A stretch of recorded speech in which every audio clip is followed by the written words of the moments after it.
Hi everyone. देखो आज हम करने जा रहे हैं एक्सरसाइज 1.1 के क्वेश्चन नंबर 2 का फर्स्ट पार्ट। क्वेश्चन नंबर 2 कहता क्या है कि पहला क्वेश्चन कहता है कि find the LCM and HCF of the following numbers. जैसे आज हम फर्स्ट पार्ट कर रहे हैं तो उसी पे फोकस करते हैं।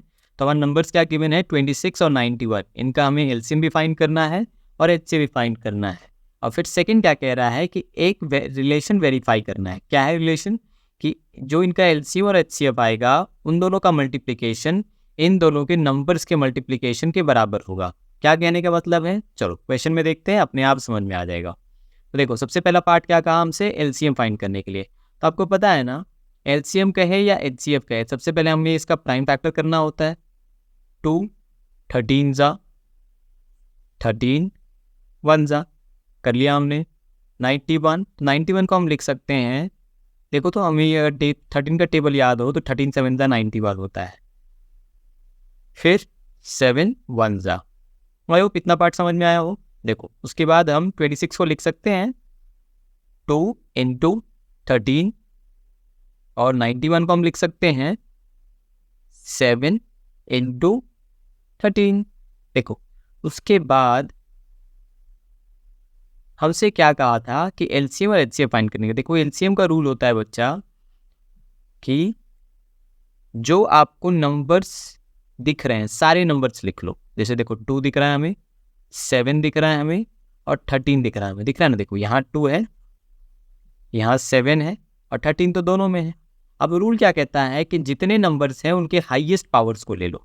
जैसे देखो 2 का तो एक ही पावर, मतलब 2 तो एक ही बार प्रेजेंट है तो 2 एक ही बार लिखा हमने।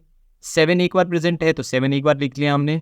13 भी देखो यहाँ भी एक बार प्रेजेंट है, यहाँ भी एक बार प्रेजेंट है, यानी टोटल प्रेजेंट तो एक ही बार है ना, तो हमने यहाँ पर 13 ले लिया इसको। तो अब ये कितना हो गया? तो 7 2 जा 14। अब 14 इंटू 13 ये कितना हो जाएगा हमारे पास? 14 3 जा 42, 14 1 जा 14, यानी कि 182 हमारा एलसीएम हो गया, राइट। अब देखो अब एचसीएफ का रूल क्या कहता है। एचसीएफ का रूल सिंपल सा है कि भैया दोनों में जितनी चीज़ें कॉमन दिखे उठा करके रख लो। यहाँ तो हमें दिख रहा है ना कि केवल हमारा 13 ही जो है कॉमन है, तो एचसीएफ जो हमारा क्या हो गया? 13 हो गया। ठीक है, तो एलसीएम और एचसीएफ तो हमने कर लिया। अब एक रिलेशन पे आते हैं। रिलेशन क्या कहता है कि एलसीएम इंटू एचसीएफ करे। सबसे पहले एलएचएस लिख लिया जाए। एलएचएस क्या कह रहा है भैया हमसे कि एलसीएम इंटू एचसीएफ कर लें।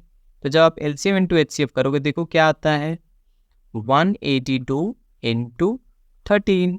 तो जब आप 182 इंटू 13 करोगे तो देखो ये कुछ ऐसे आएगा। 182 हमारे पास ऑलरेडी यहाँ पर है, इंटू 13 कर लेते हैं।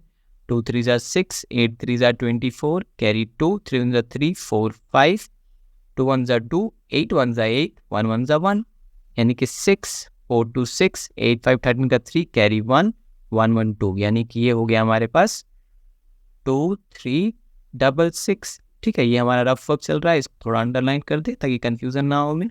ठीक है, ये हमारा हो गया। अब उसके बाद हमने एलएचएस पार्ट कर लिया, अब हम चलते हैं आरएचएस पार्ट के बाद। चलो यहीं पे कंप्लीट कर लिया जाए, या थोड़ी सी लाइन खींच दें।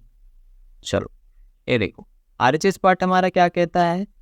आरएचएस पार्ट हमसे कहता है कि भैया प्रोडक्ट ऑफ 2 नंबर्स होना चाहिए। तो हमारे पास नंबर्स क्या क्या है 26 इंटू 91। तो जब आप 26 इंटू 91 करेंगे तो देखिए आपके पास क्या आएगा। तो when you will calculate it, चलो नेक्स्ट स्लाइड में कैलकुलेट करके भी दिखा देता हूँ। हम जब करेंगे 26 इंटू 91 करो तो 6 1 जा 6, 2 1 जा 2, 9 6 जा 54, कैरी 5, 9 2 जा 18, 5 23। ये क्या हो गया 6 4 2 6 3 2 2 3 6 6। देखो तो हमारा एलएचएस क्या आया था। एलएचएस देखो 2 3 6 6 था ना हमारे पास।